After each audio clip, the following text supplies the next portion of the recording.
Isabelle Nanty, ce challenge inédit qu'elle relevait dans les Tuches 4. C'est une saga devenue culte. En 2011, Olivier Baroud dévoile Les Tuches, qui raconte l'histoire d'une famille on ne peut plus ordinaire originaire de Bouzolles et dont le destin va basculer après avoir gagné au loto. Personne ne se doute alors du succès que le film va rencontrer, avant de donner lieu à un deuxième numéro.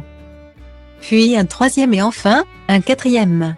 Malheureusement, le tournage et la sortie de ce dernier ne se sont pas passés comme prévu pour le réalisateur, qui a dû faire face à la crise sanitaire du Covid-19.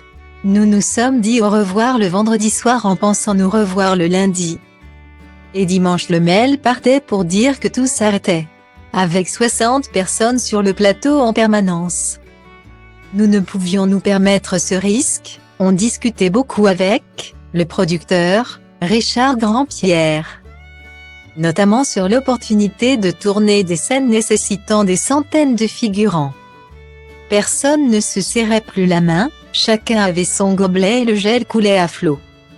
L'inquiétude sur le plateau était palpable, expliquait le réalisateur dans un article du Monde en mars 2020. Au départ prévu pour Noël 2020, car l'histoire se déroule autour des fêtes de fin d'année. Les couvre-feux et la fermeture des salles de cinéma n'ont pas permis à l'équipe de dévoiler le film comme il se devait. Olivier Baroud a donc décidé de reporter 4 fois la date de sortie. Un challenge de taille pour l'acolyte de caméra, qui n'avait jamais eu à vivre ce genre de situation. Et un challenge, Isabelle Nanty a également dû en relever un. En effet, dans le film, Isabelle Nanty ne campe pas un rôle mais bien deux puisqu'elle incarne aussi celui de sa sœur jumelle, Maggie Marteau. Une prouesse commentée par Olivier Baroud dans Allociné au moment de la sortie du film. Pour Isabelle Nanty, c'est un sacré taf. Imaginez, on fait la scène et elle fait les deux personnages. Elle va donc tourner en Cathy avec une doublure corps qui doit jouer comme elle. Elle lui donne la réplique. Coupé. Isabelle retourne au maquillage, se change. Maquillage, coiffure. Ça prend bien 1 heure, explique-t-il. Et d'ajouter, elle joue avec elle-même au son, et elle joue avec quelqu'un d'autre en face d'elle. Sa doublure, tout ça c'est si c'est fixe. Mais s'il y a un mouvement de caméra par exemple, c'est encore plus compliqué. On fait une première passe avec elle, avec nous tout.